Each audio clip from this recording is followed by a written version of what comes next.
Everybody want to know what I would do if I didn't win. I guess we'll never know.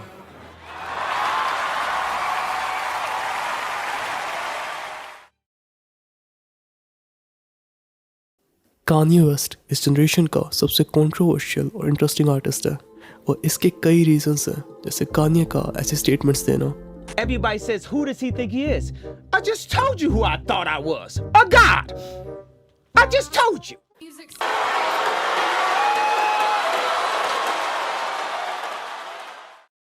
Fashion industry को अपने style से dominate करना, rap industry को dominate करना, Kim Kardashian से शादी करना और एलोन मस्क को इंस्पायर करना। Was inspired by you. Who are you inspired by? Well, Kanye West, obviously. ये डॉक्यूमेंट्री कान्ये वेस्ट की लाइफ पर बेस्ड है। अब अगर तुम हिप हॉप म्यूजिक सुनते हो तो तुमने कान्ये वेस्ट का नाम ज़रूर सुना होगा, पर अगर तुम हिप हॉप म्यूजिक नहीं भी सुनते हो तो तुमने कान्ये वेस्ट को ऐसी रील्स के थ्रू ज़रूर देख लिया होगा और ऐसी रील्स ने तुम्हारे मन में कान्ये को लेकर इंटरेस्ट भी पैदा किया होगा। सो अगर तुम कान्ये के बारे में डिटेल में जानना चाहते हो, उसकी लाइफ के बारे में जानना चाहते हो, तो ये डॉक्यूमेंट्री तुम्हारे लिए ही है। सो मेरा नाम है Aryan and I welcome you all to this documentary जिसका नाम है who is Kanye West. So Kanye West के फैंस कान्ये को बहुत सारे रीजंस की वजह से पसंद करते हैं और उनमें से एक है कान्ये के humble beginnings.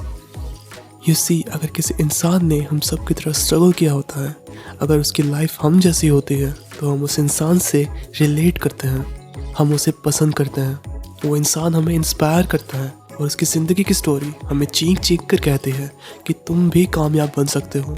All you need to do is hard work combined with smart work. Kanye West के केस में हम सिमिलर चीज़ देखते हैं। कान्ये की अर्ली लाइफ और उसकी सक्सेस कान्ये के फैंस को इंस्पायर करती है। कान्ये की बातें, उसका कॉन्फिडेंस कान्ये के फैंस को खुद के बारे में कॉन्फिडेंट फील कराता है। Early life of Kanye West. Kanye का बर्थ 8 जून 1977 के दिन हुआ। कान्ये के पेरेंट्स का डाइवोर्स उसके बर्थ के सिर्फ 3 साल बाद ही हो गया। सो इस वजह से उसके मदर उसे लेकर शिकागो शिफ्ट हो गए थे। कान्ये के पिता पहले तो ब्लैक पैंथर पार्टी के हिस्सा थे, जो कि एक पॉलिटिकल ऑर्गेनाइजेशन थी, और बाद में वो एक अमेरिकन डेली न्यूज़पेपर के फोटो जर्नलिस्ट बन गए थे और फिर वो क्रिश्चियन काउंसिलर भी बन गए थे। लास्ट में उन्होंने एक गुड वाटर स्टोर नाम का स्टार्टअप भी शुरू किया, जिसको फंड खुद उनके बेटे कान्ये वेस्ट ने किया था। कान्ये की mother Donda West Clark Atlanta University में इंग्लिश की प्रोफेसर थी एंड बाद में वो वहाँ के इंग्लिश डिपार्टमेंट की हेड भी बन गई थी। अब यहाँ हमें ये पता होना चाहिए कि कान्ये की मदर का उसकी सक्सेस में और उसकी पर्सनैलिटी को शेप करने में बहुत बड़ा रोल है। उन्होंने कान्ये की कंट्रोवर्सीज में उसका साथ दिया और उन्होंने फेमसली कहा था कि मैंने कान्ये को सफलता के लिए तैयार किया है। I've trained my son for greatness. There is no room for shyness. I raised him that way, to think critically and analytically and not be afraid to voice what you feel. I helped shape that. I think leaders are people who must do that. Donda के इन statement से हमें ये पता चलता है कि Kanye की upbringing कितनी स्ट्रॉन्ग है और उसके अनब्रेकेबल कॉन्फिडेंस की फाउंडेशन क्या है। कान्ये ने अपने कई सॉन्ग्स में अपनी मदर डोंडा को ट्रिब्यूट दिया है, जिनमें सबसे पॉपुलर है हे मामा। कान्ये ने अपनी 2 एल्बम्स को भी अपनी मदर का नाम दिया है और उनके जाने के बाद उनके नाम पर एक फाउंडेशन भी स्टार्ट करी है जो एट रिस्क शिकागो के यूथ को हेल्प करती है। डोंडा वेस्ट ब्रांड्स की चीफ एग्जीक्यूटिव भी थी, जो कान्ये के बिजनेसेस की पेरेंट कंपनी है।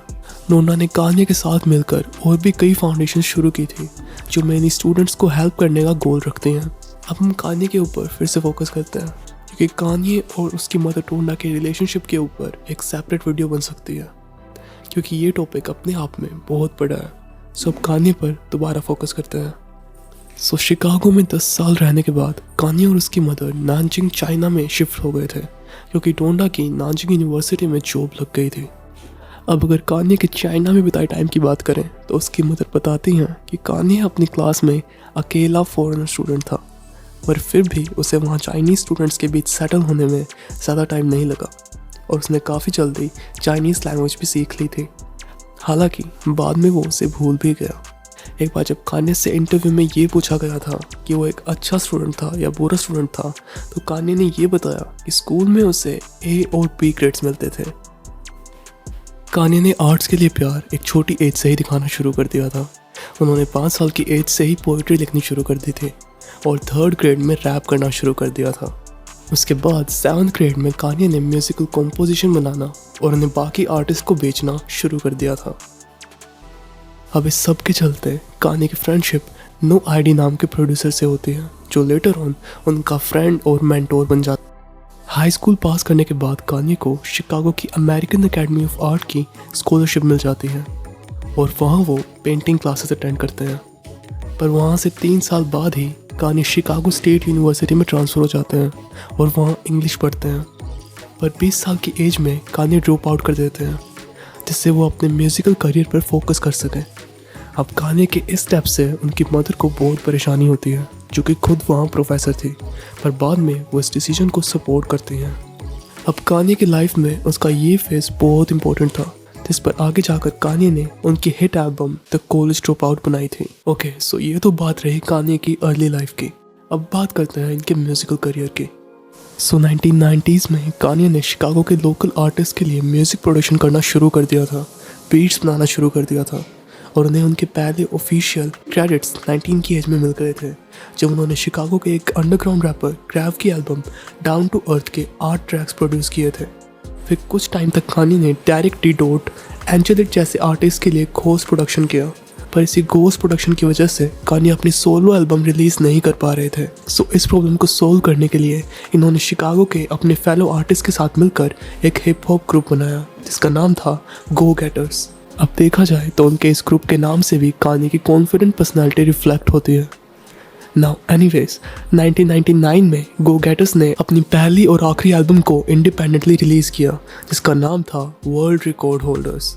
अगेन, अगर आप नोटिस करोगे तो यू कैन ऑब्जर्व कान्ये की हर चीज़ में उनकी पर्सनालिटी रिफ्लेक्ट होती है।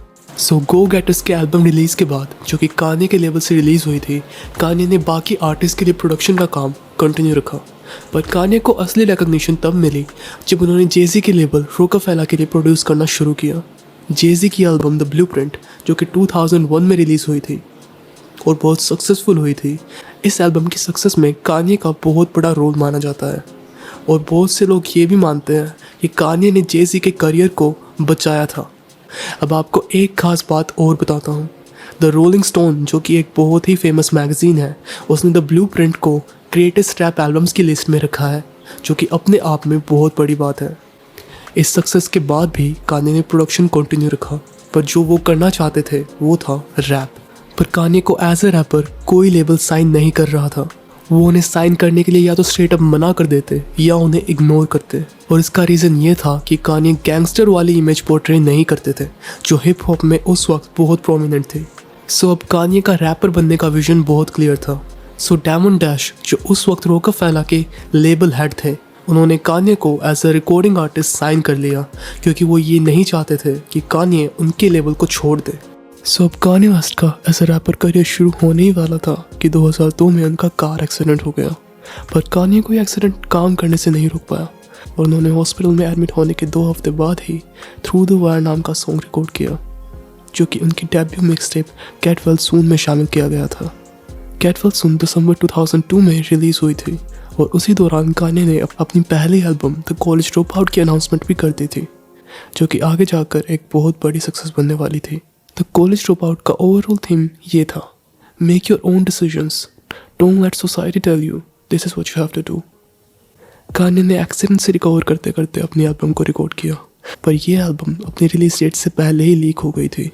सो कान्ये ने इसे एज अपॉर्चुनिटी देखा और एल्बम को पहले से और ज़्यादा इम्प्रूव किया। पर अभी भी एक दिक्कत थी, कान्ये की एल्बम 3 बार पोस्टपोन हो चुकी थी और फाइनली 2004 में फरवरी में रिलीज़ हुई। रिलीज़ होते ही इस एल्बम ने बहुत अच्छा परफॉर्म किया एंड इसके कई सॉन्ग्स बिलबोर्ड चार्ट पर रैंक भी किए। इस सक्सेस के बाद कान्ये ने गुड म्यूजिक नाम का लेबल स्टार्ट किया, जो सक्सेसफुल भी हुआ। Awards like Grammy, AMA। इस सक्सेस के बाद कान्ये ने अपनी सेकेंड एल्बम में $2 मिलियन इन्वेस्ट किए और इस सेकेंड एल्बम का प्रोडक्शन पहली एल्बम से बहुत डिफरेंट था और इस प्रोडक्शन ने आगे जाकर बहुत से हिप हॉप आर्टिस्ट को इन्फ्लुएंस किया। एंड रिलीज के बाद अगेन ये सेकेंड एल्बम भी बहुत सक्सेसफुल हुई। इस सब के बाद 2006 में कान्ये की मेजर कंट्रोवर्सी हुई जब वो स्टेज पर चले गए और आर्ग्यू करने लगे कि उन्हें बेस्ट वीडियो का अवार्ड मिलना चाहिए था, तो जस्टिस और सीमियन नाम के आर्टिस्ट को उनकी म्यूजिक वीडियो के लिए मिला था। Anderson, I'm jumping across canyons and Now you're gonna have to share. oh hell, oh. Hey, if I don't win, the award show loses credibility. I appreciate it, man. It's nothing against you. I've never seen your video. It's nothing against you. But hell no, man. I love y'all. Hey, you should have Check seen out the video, man. Timberland, man. Beats is hot. Kanye ने बाद में जाकर अपने behaviour के लिए apologise किया और 2007 में SNL पर इसे स्पूफ भी किया, बट स्टिल कान्ये ने ऐसा दोबारा किया 2009 में टेलर स्विफ्ट के साथ, पर उस इंसिडेंट की बात हम बाद में करेंगे।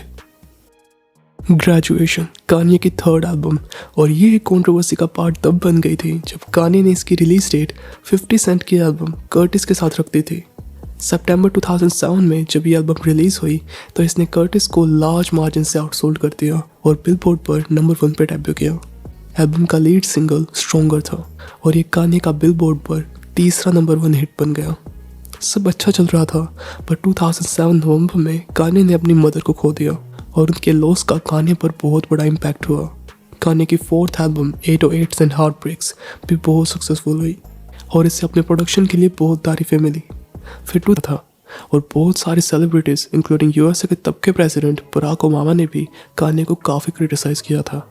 इस क्रिटिसिज्म के बाद कान्ये ने अपने एक्शंस के लिए पब्लिकली अपोलोजाइज किया, पर 2010 में यानी इस कंट्रोवर्सी के 1 साल बाद ही took his apology back and he called his actions selfless।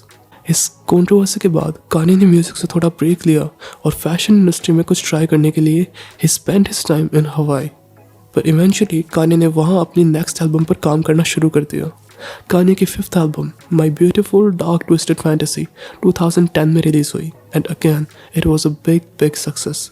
Critics से लेकर फैंस तक सभी को ये प्रोजेक्ट बहुत पसंद आया। एल्बम के सॉन्ग्स जैसे all of the lights, power, monster, runaway सभी बहुत बड़े हिट्स हुए। इसके बाद अगस्त 2011 में कान्ये ने जेसी के साथ एक कोलैबोरेटिव एल्बम रिलीज की जिसका नाम था Watch the Throne and again ये भी सक्सेसफुल हुई। इसके बाद अक्टूबर 2011 से जून 2012 तक कान्ये और जेसी ने इस एल्बम के लिए टूर किया। फिर 2012 में कान्ये ने compilation album Cruel Summer release की जिसमें कान्ये के लेबल गुड म्यूजिक के आर्टिस्ट के सॉन्ग थे। ओके, सो ये वीडियो ऑलरेडी काफ़ी लेंथी हो गई है and I don't want to bore you guys. Kanye की रिमेनिंग स्टोरी हम पार्ट 2 में डिस्कस करेंगे जो कि मैं इसी चैनल पर बहुत जल्दी अपलोड करूँगा। So stay tuned and subscribe this channel.